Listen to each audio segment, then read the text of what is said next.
खुलुमबाय गोजोन फुंबिलिनि बयनिसिमबो गाहाम हामलायनायखौ जासिहरनाय थाबाय आं सिबि रानी ब्रह्म आसा खालामो नोंथांमोनहा गासैबो मोजाङैनो दङ नोंथांमोननि थाखाय आं गोदान मोनसे भिडिअ लानानै फैबावबाय अन्नानै भिडिअखौ जोबजासिम नायलांदो खारबाय थानाय रेलगारियावनो सासे बर' सुबुंनि गोथै देहा मोनदों गावनि सिटआव उन्दुनानै थानाय थासारियावनो बोखांनो हादों हाविलदार नार्जारिनि गोथै देहाखौ जाथायनि सोमोन्दै नखरनिफोरा खौरां मोननायनि उनावनो नखराव दुखुनि थासारि नखरनिफ्राय फोरमायथिनाय बायदिब्ला हाविलदार नार्जारिया थांनाय 2009 मायथाइयाव आईटीबीपीआव जयेन जादोंमोन आरो बिथाङा बे समाव उत्तराखंडआव पस्टेडमोन थांनाय 2 दान सिगांसो न'आव बिथाङा फैदोंमोन गावनि बिसिया फिसा जोनोम होनाय समाव 2 दाननि छुट्टी लानानै बिथाङा न'आव दंफैयोमोन होननानै फोरमायथिदों नाथाय थांफिननाय समावसो बे जाथाया जानो मोन्दों होननानै फोरमायथिदों हाविलदार नार्जारिया राजधानी एक्सप्रेस रेलगारिजों उत्तराखंड फारसे रावना होलांदोंमोन नाथाय आलिगढ़ जंक्शन मोनहैनायनि उनाव बिथांनि थैनायनि खौरांखौ नखरनिफ्रा मोननो हादों होननानै फोरमायथिदों गावनि सिटआव उन्दुनानै थानाय हालोदावनो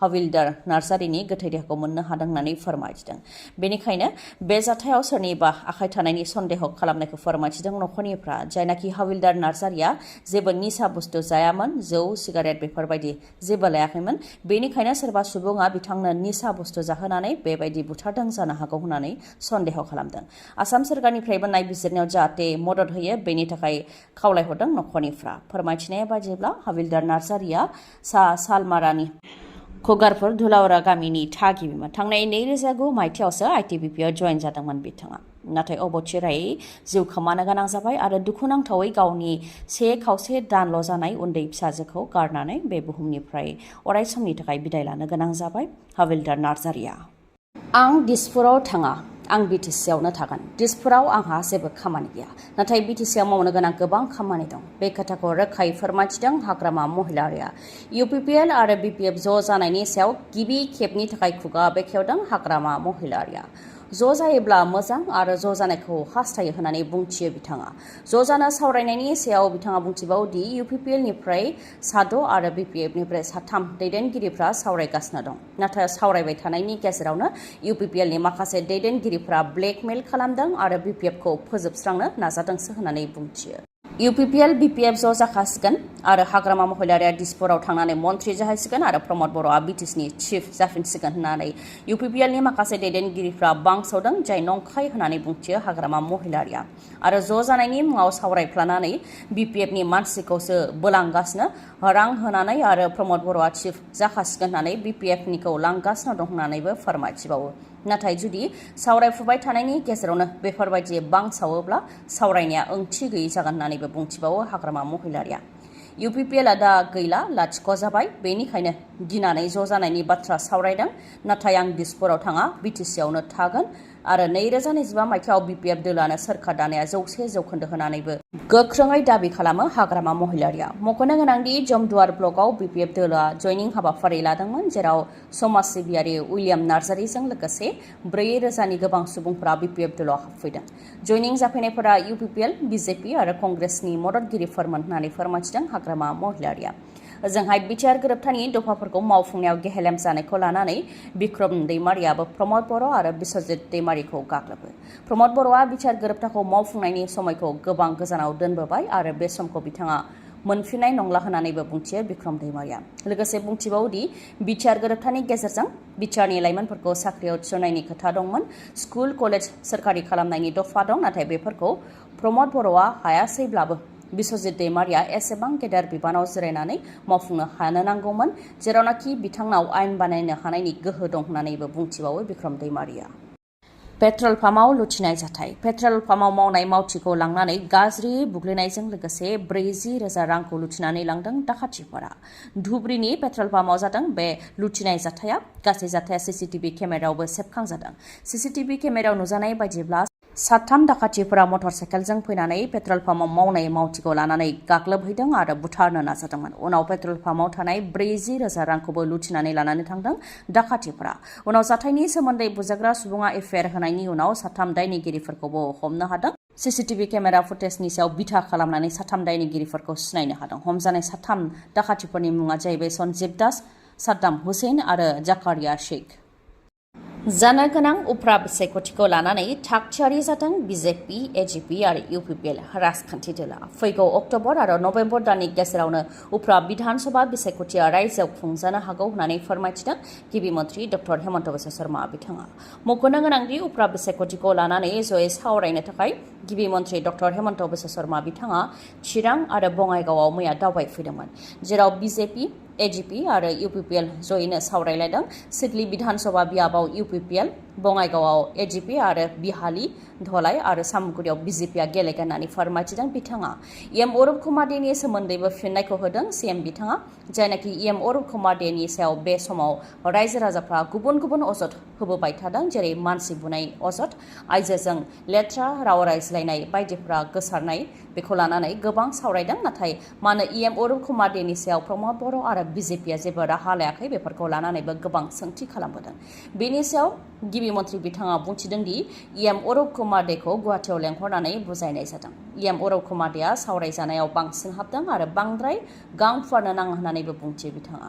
राजखान्थि खालामनाय सुबुङा रायजो राजानिफ्राय गोजानाव थायोब्ला बेसेन गैयै जालाङो होननानैबो बुंथियो। नाथाय अरुप कुमार देनि हेंथा राहा लानायनि सोमोन्दै जेबो बुङालासे सिरियै थायो गिबि मन्थ्रि बिथाङा।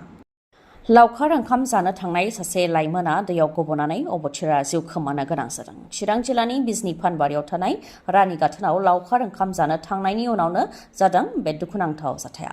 फोरमायथिनाय बायदिब्ला बिजनी खावाथिखानिफ्राय सा 11 लाइमोनफोरा रानि गाथोनाव लावखार ओंखाम जानो थाखाय फैदोंमोन। बेयावनो दैयाव दुगैनायाव गोदोनानै थैदों महिदुल इस्लाम मुंनि लाइमोना। रुंसारि जानाय महिदुल इस्लामआ मानिकपुर फरायसालिमायाव BA फार्स्ट सेमिस्टाराव फरायनाय फरायसामोन। लावखार ओंखाम जानो फैनानै दैयाव गोदोनाय खौरांखौ मोननाय लोगो लोगोनो SDRF हान्जाजों लोगोसे नखरनि सोद्रोमाफोराबो जाथायथिलियाव नुजाथिहैदों। SDRFनि हान्जाया गोबां नागिरनायनि उनाव महिदुल इस्लामनि गोथै देहाखौ मोननो हादों, जायनाखि रानि गाथोना मानास माहारियारि हाग्रामायाव गोग्लैयो आरो बे समाव दावबायारिफोरनि थाखाय बन्द जानानै दं। नाथाय बन्द जानानै थानायावबो माबोरैहाय लावखार ओंखाम जाफैनो मोनखो, बेनि सायाव खुद्रियो। बेनि अनगायैबो जायनाखि बोसोरफ्रोमबो हाग्रा बिफान आरो NGOनिया बेयाव लावखार ओंखाम जाग्रा थावनि बानायो, नाथाय बोसोरफ्रोमबो सुबुंफोरा बे दैयाव थैनो गोनां जायो। नाथाय बेखौ होबथानो थाखाय बिथांमोनहा मानो जेबो राहा लायाखै, बेखौ लानानैबो गोख्रोङै खुद्रियो आरो सोरखारनिसिम सोंथि खालामो नखरनि सोद्रोमाफोरजों लोगोसे ओनसोलनि सुबुंफोरा।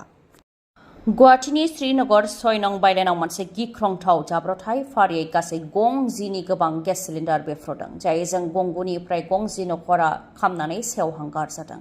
बे दुखुनांथाव जाथाया मैयानि सानाव जानो मोनदों। गिबियाव फास्टफुड दखानाव अरा नांग्रोदोंमोन होननानै फोरमायथिदों। बेनि उनावनो फारियै गंफानि उनाव गंफा न'फोराव अरा खामलांदों आरो गंफानि उनाव गंफा गेस सिलिन्डारा बेफ्रुदों, जायजों गिख्रंथावसिन महर लादों अरा। अर खोमोरनो थाखाय अर खोमोरग्रा बिफानखौ लेंहरदोंब्लाबो अर खोमोरग्रा बिफाना फैनानै माखासे समनि उनावसो अरखौ खोमोरफैनो मोनदों। नाथाय बे समसिमाव गोबां न'-बाङानो खामनानै सेवहांगार जाबायमोन। अब्लाबो आरोबाव जाथाया गेदेरसिन जानायनिफ्राय रैखा मोननो हादों। अर खामनायजों गासैबो सिलिंखार थासारि जादों।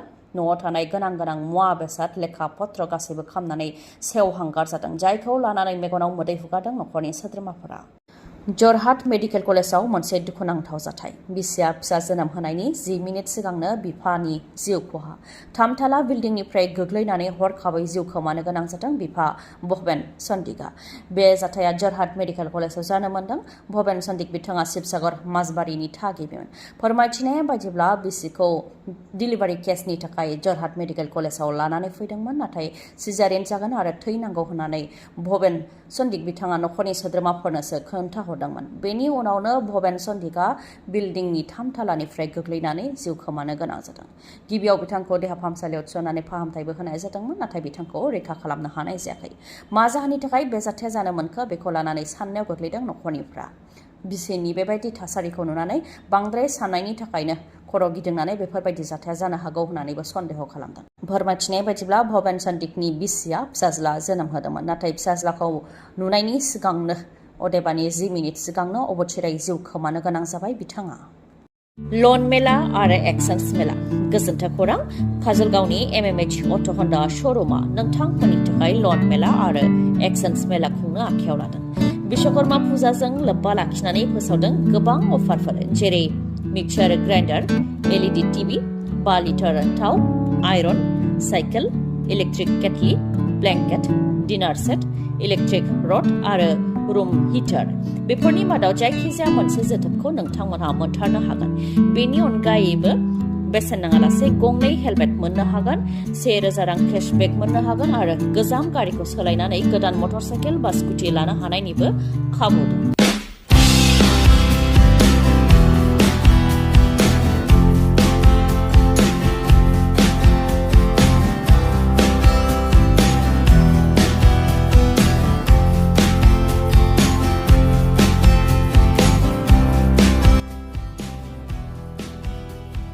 बेनिख्रुइबो साबसिन खाबु दङ जुदि SP160cc आरो हार्नेट बाइकखौ बायोब्ला 3000 रांसिम केशबेक मोननो हागोन।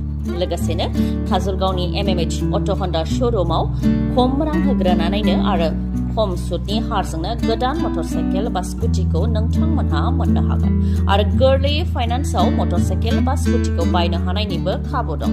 बेफोर अफारा 30 नभेम्बरसिम थागोन।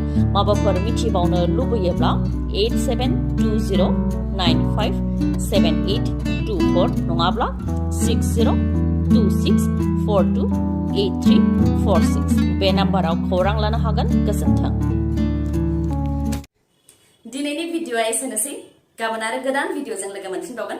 नोंथाङा दासिमबो आंनि चेनेलखौ साबस्क्राइब खालामाखैबा अन्नानै साबस्क्राइब खालामदो, लोगोसे लाइक, कमेन्ट आरो शेयार खालामनो दाबाव। गोजोन्थों।